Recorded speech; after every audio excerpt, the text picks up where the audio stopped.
Vamos a reanudar esta segunda ronda y como quedamos pendientes con Luis, pues iniciamos con Luis. Sí, bueno, hablamos de capacitación de los maestros,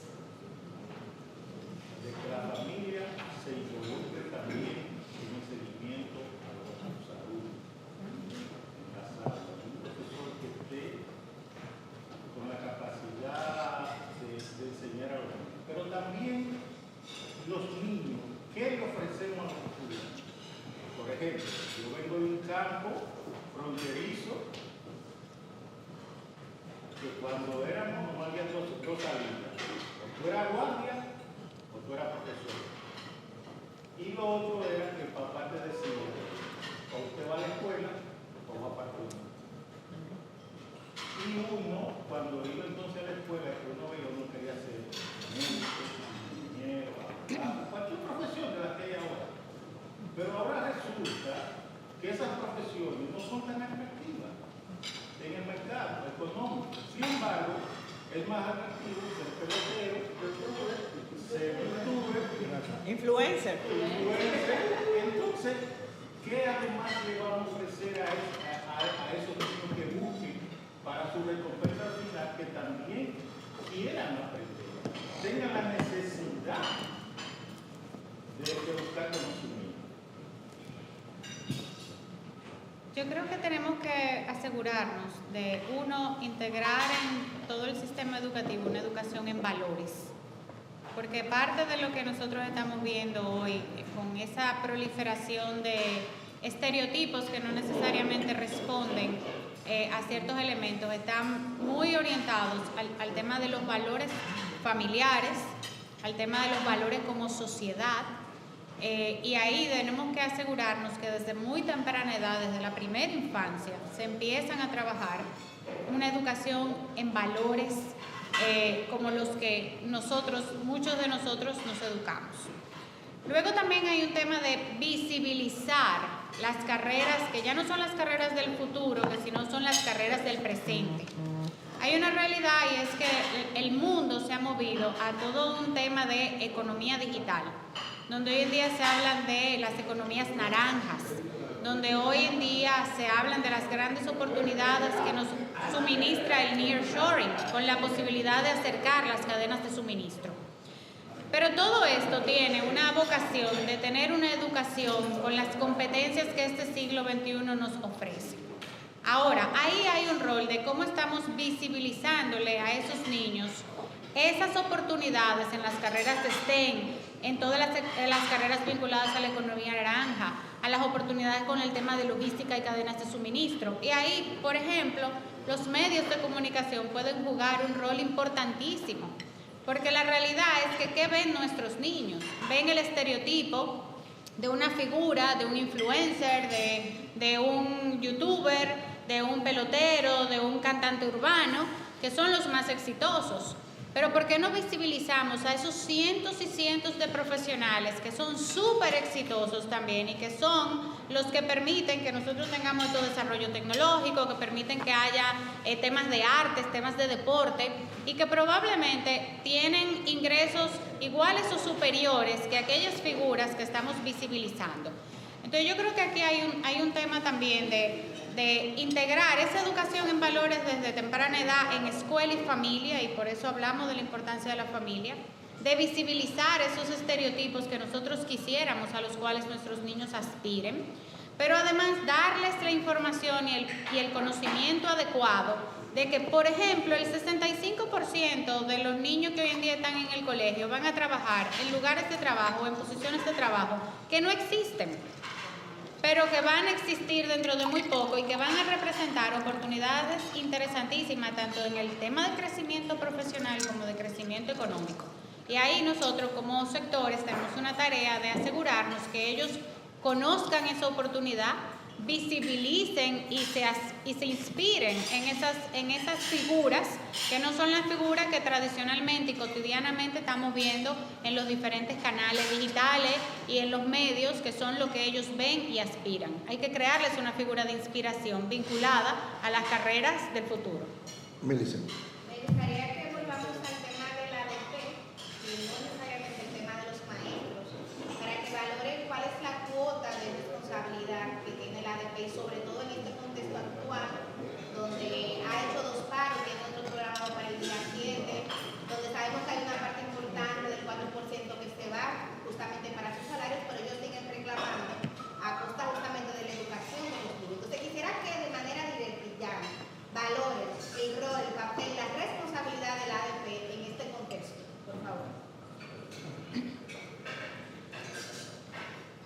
comentábamos que cuando nosotros miramos la participación de los sectores,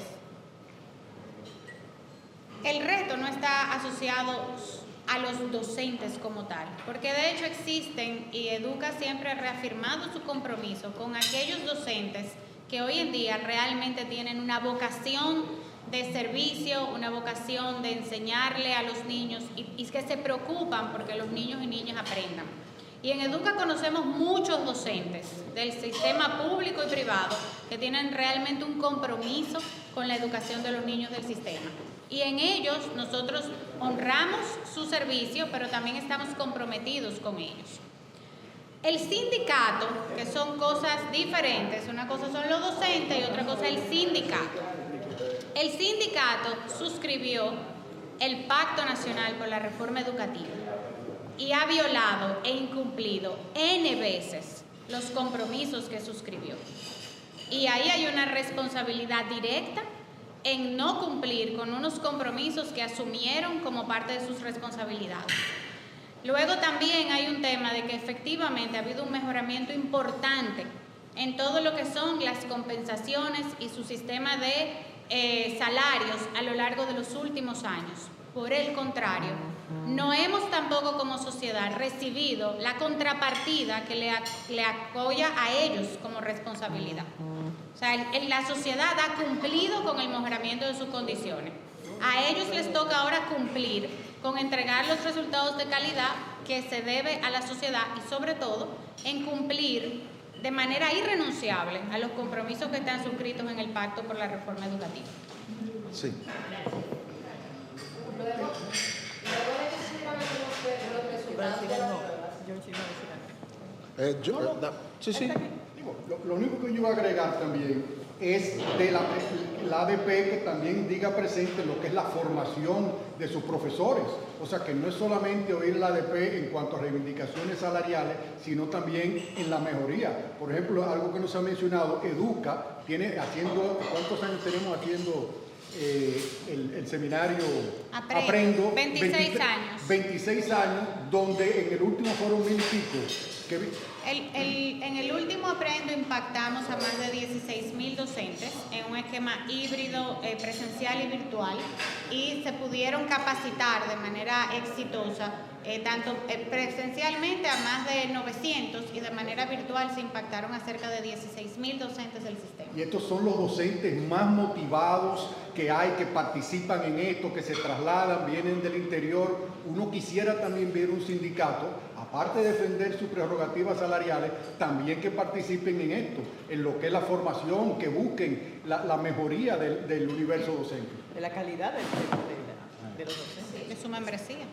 Luego de que se dieron a conocer los resultados de las pruebas, el ministro de Educación dijo que se convocaría una mesa de diálogo con distintos sectores para buscar una solución.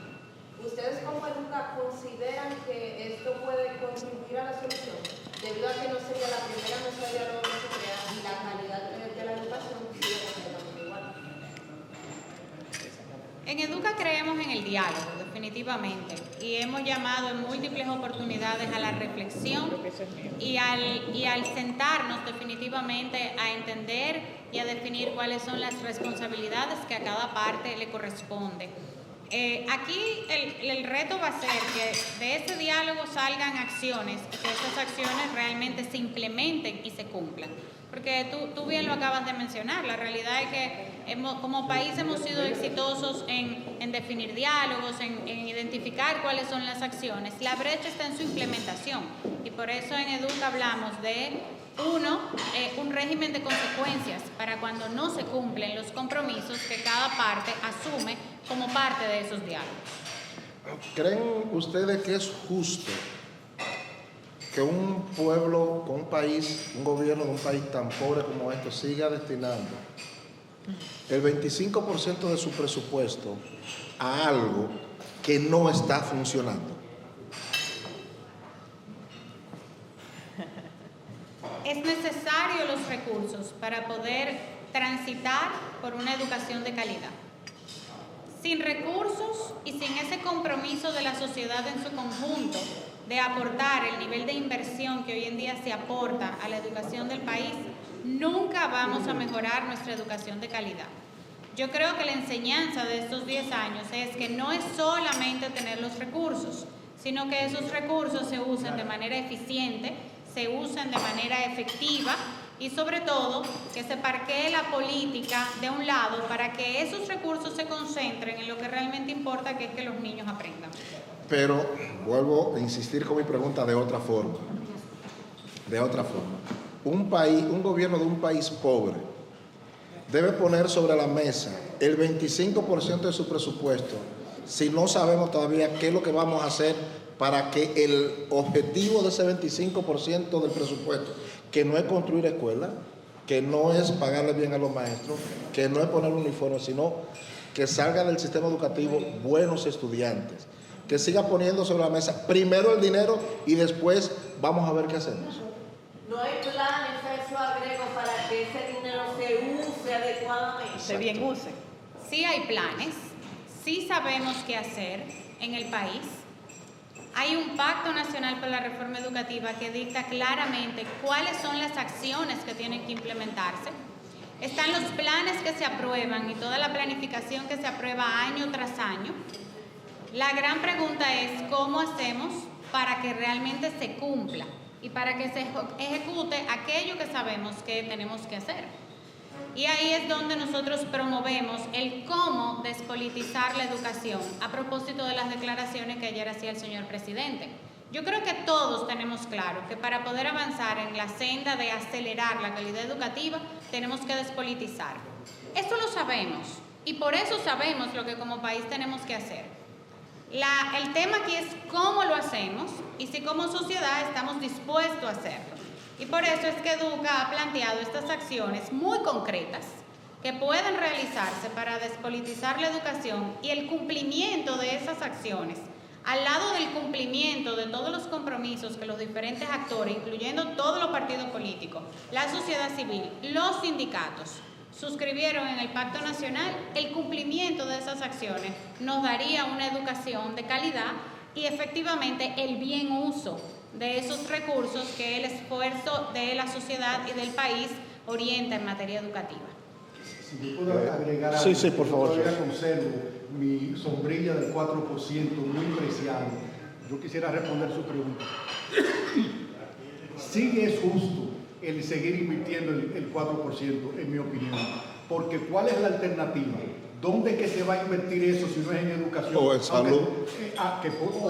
O en vallas políticas, o en otra cosa que se... No, pero no invertimos en eso. Vamos, si mientras hacemos las cosas, vamos a invertir en la salud, que la gente está muriendo. Y eso decían antes también, la gente no se está educando. Así que si se invierte también masivamente, la pregunta de cómo se invierte en salud también sería legítima. Y recordemos que se pedía el 4% como mínimo. Era con una ruta escalada. Ciertamente el 25%... Pero pedíamos el 4% para mejorar la educación, no para gastarlo en educación, que son dos cosas distintas. Y esas son las cosas difíciles que como país tenemos que hacer. Es fácil uno pasar una ley, es fácil uno pasar una iniciativa, hacer un diálogo, pero el verdaderamente crear conciencia, crear institucional, eso es algo no político a 20, 30 años. Así que sí, es un reto, es difícil, pero tenemos que seguir confiando que lo podemos hacer y mejor invertir ese 4%, pero no echar para atrás en ese sentido. Ya. No debió ser al revés, que otro agregando ahí. Escribo 101%. No debió ser al revés el razonamiento de que uno de los problemas que tenemos es el retraso en la inversión adecuada en educación. Es decir, no tenemos nosotros un retraso histórico, que quizás ese 4% del 2012 para acá no da resultado porque debió hacerse 30 años atrás. Definitivamente, y Educa tuvo antes del 2012 11 años propugnando porque se cumpliera con ese 4% que estaba en la ley de educación. Así que había una deuda y todavía hay una deuda social enorme, pero eso es sin negar de que el uso de esos recursos del 4% puede ser mejorado sustancialmente, pero no dio resultado, vamos a borrar eso. Yo voy a aprovechar de mi condición de moderador. El estudiante que ingresó al sistema educativo, el primer año que se dio el 4% para educación, o sea, el 25% del presupuesto, el que entró ahí, hoy yo puedo evaluarlo con el 24%. Ya el que no tenía el 4% hace rato que salió y no sirvió, se dañó. Pero el que entró al sistema con el 4%, con todos los cuartos que le pedimos, hoy está saliendo. Y cuando lo evaluamos es igualito que aquel de la deuda social, o peor. No podemos olvidar, y no podemos olvidar, y es correcto que hay una generación que entró con el 4%, pero la deuda y los problemas estructurales que todavía aplican a esa generación viene de hace muchas décadas atrás. Y bien lo mencionaba el caballero, y es que nosotros como país, por muchas décadas, invertimos menos de la mitad por estudiante que lo que invertían nuestros países pares. Si nosotros tomáramos los últimos 50 años de la República Dominicana y lo comparamos con los 50 años de otros países que han sido más exitosos en materia educativa, nuestra inversión sigue siendo mucho menor cuando lo comparamos proporcionalmente de lo que fue la inversión de los 30, 40 años antes de la aplicación del 4% contra lo que han sido los 10, 11 años de aplicación del 4%. Lo otro es María Vanessa, habían problemas estructurales. Mi punto es que hacer esa comparación de 50 años es una manipulación para engañarse.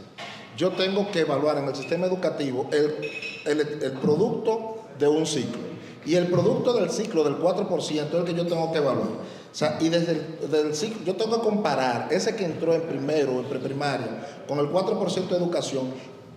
¿Cuál ha sido el resultado del que ha seguido ese ciclo? No me compare a mi abuelo, a mi bisabuelo, que tuvieron el ciclo del 0.9%, porque una época era el 0.9% del PIB. Y ese se perdió.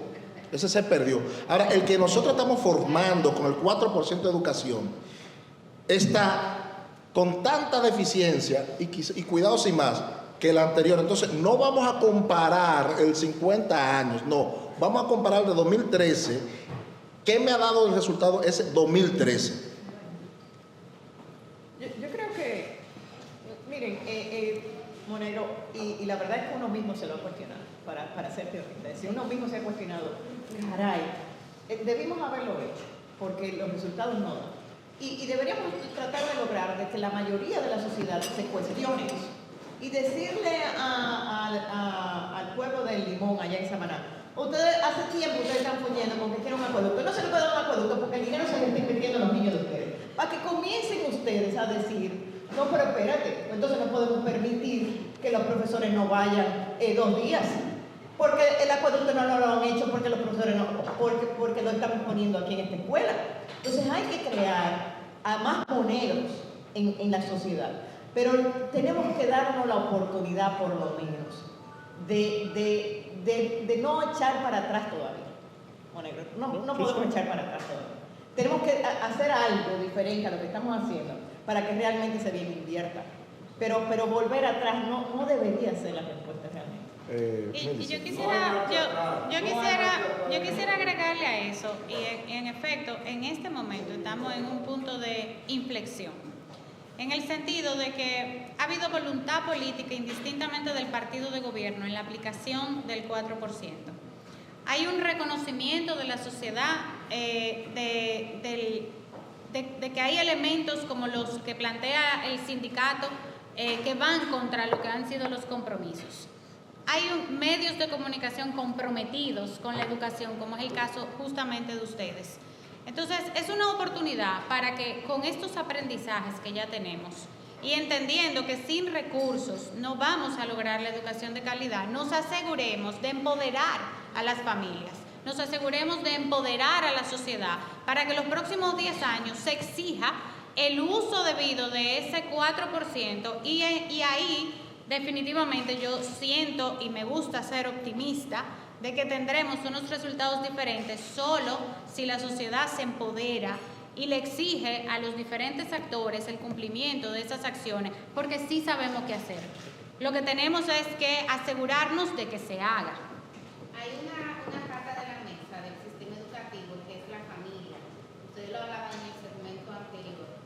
Mira, a mí me queda la preocupación porque aquí muchas veces la familia es parte del problema y no puede ser parte de la solución. 30% de las familias dominicanas son monoparentales. Un índice importante de esas está encabezado justamente por madres solteras que trabajan, no tienen tiempo de hacer tareas, pero tampoco de formar.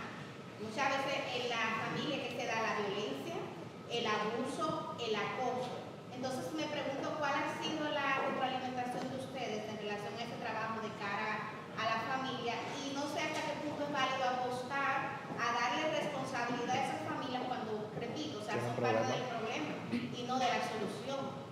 Mira, la experiencia que nosotros tuvimos en Educa a propósito de la pandemia, donde nos obligaron a que todos los niños del sistema se fueran a sus hogares, los resultados que nosotros pudimos observar incluso en familias disfuncionales, en familias incluso analfabetas, que tú dirías no tienen ni siquiera las herramientas para poder cómo enseñar o guiar a sus niños. La realidad es que la intervención y el regreso de esa familia que hasta la pandemia estuvo ausente de los procesos educativos, y eso hay que resaltarlo, durante muchos años, contrario a lo que fueron tal vez nuestras generaciones, donde nuestros padres y abuelos estuvieron muy presentes en los procesos educativos, en algún momento la familia se ausentó. Lo único bueno que nos dejó la pandemia fue precisamente el reintegro de las familias en los procesos educativos y aún en las familias disfuncionales, monoparentales, analfabetas, nosotros pudimos observar cómo su intervención facilitó, ayudó y guió a que el estudiante tuviera una oportunidad de continuar con su educación. Desde Educa nosotros hemos venido trabajando justamente en tratar de entender cómo entregarle a esas familias con sus condiciones y sus características las herramientas que necesita para poder exigir sus deberes, exigir sus derechos y cumplir sus deberes. Y por eso se tiene incluso diseñado ya un programa que va a empezar a implementarse a partir de ahora, que es un programa de capacitación que consta de 10 módulos y que va a permitir entregar a las familias en un sistema asincrónico y sincrónico, presencial y usando tecnología para aquellos que la tengan disponibles, en todos los elementos que son esenciales y que impactan directamente la vida de un estudiante. Temas como finanzas en el hogar, educación saludable, sus deberes y sus derechos, cómo exigir, cuáles son los mínimos elementos que tienen que entender que sus hijos están recibiendo. O sea, son 10 módulos que hoy en día ya están diseñados y que pretenden entregarle a esas familias, sobre todo aquellas que tienen menos oportunidad y aquellas que son más vulnerables, la información, el conocimiento y las herramientas para que puedan jugar su rol. Yandra, quería aportar algo. Sí, fíjate, el mundo no lo cambia todo el mundo. El mundo lo cambia algunos que dicen, pero es verdad, yo me voy a involucrar. Y no tiene que ver como con clase socioeconómica, con vulnerabilidad. En todos los grupos hay gente que dice, sí, yo quiero participar. Entonces, si tú a esos que dicen, sí, yo quiero participar, le tocas la campana y los involucras, no a la sociedad en pleno, porque eso es una utopía, pero aquellos que tocándole un poco el corazón se involucran, pues pueden hacer el cambio. No todos, porque no funciona. George. Sí. La pregunta es profunda.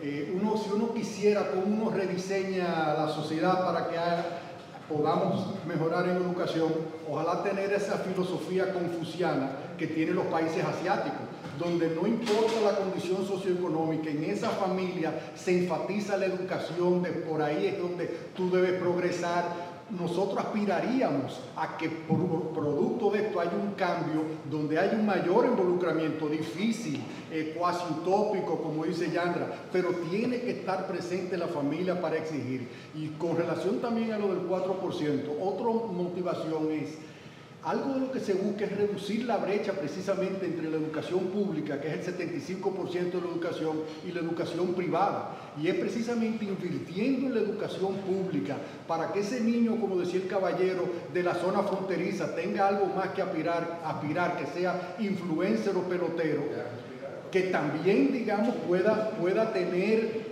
recursos, que el sistema pueda tener el recurso para que la brecha que indiscutiblemente existe entre la educación pública y privada se reduzca, que ese niño que esté en una educación pública pueda tener todo el mundo por delante y todas las opciones abiertas. Feble.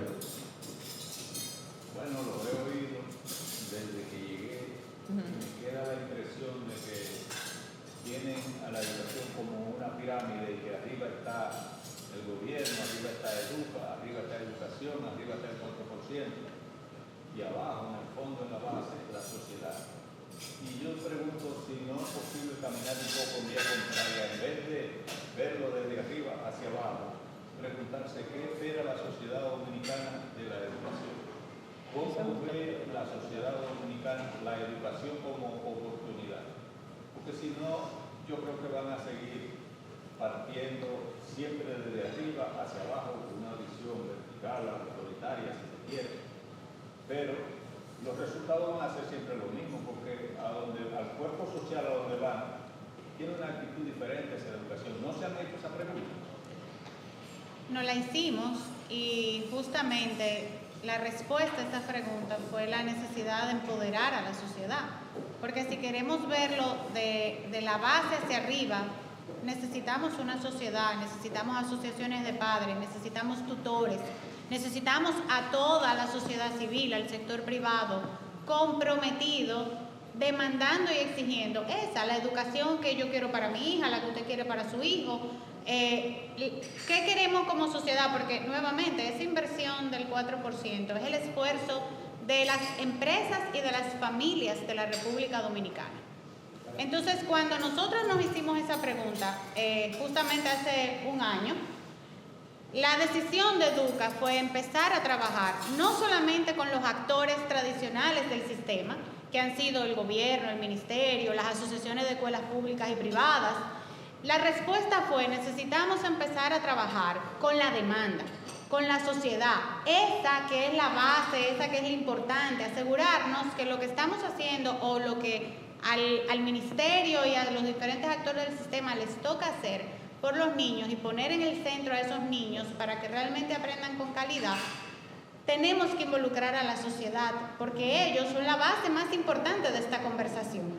Eso fue la respuesta a esa pregunta que usted nos hizo, fue el ejercicio de una sesión de planificación estratégica de Educa, donde estuvo el pleno de la Junta, todos los pasados presidentes de los últimos años, y llegamos a esa conclusión, que para obtener resultados diferentes a los que teníamos, no podíamos solo trabajar con eso que está en la pirámide, sino que teníamos que trabajar con lo más importante del sistema, que es la base, la sociedad, y darle las herramientas para empoderar. Luis, y después Eva. Sí, pero si se hizo todo el esfuerzo para el 4%, Ay, no se sabía. logró. ¿Por qué no hacemos lo mismo para exigir entonces lo mismo? Volver a las marchas, volver a la sombrilla amarilla, volver a la sombrilla, para entonces decirle a educación, a la ADP, al gobierno, no, ahora no lo tenemos, ahora vamos a cumplir con eso. Nosotros, de hecho, estamos de acuerdo en hacer ese llamado a la sociedad, a rescatar ese clamor. Para eso tenemos que asegurarnos que la sociedad ponga a la educación como una prioridad de su agenda, que no dice eso. En la última encuesta que hizo Galo, la sociedad no entiende que la educación es una prioridad. Las familias, la sociedad no valora la educación como debería de valorarla. Entonces, primer paso es que necesitamos asegurarnos que la sociedad le da el valor que necesitamos que le dé a la educación, que la sociedad lo ponga en su agenda prioritaria y que con esto siendo una prioridad para la sociedad, entonces se haga esa exigencia de esos derechos a los que como sociedad nosotros necesitamos que se nos cumplan. Eva, y terminamos con María. Perdón, hay una cosita. ¿Y no será que el modelo socioeconómico, político, que impera en la República Dominicana le conviene ese estatus quo, esa situación en que predomina a los focas, el doctor Nastra, cualquier basura que usted se imagine está por encima de valores que argumentaba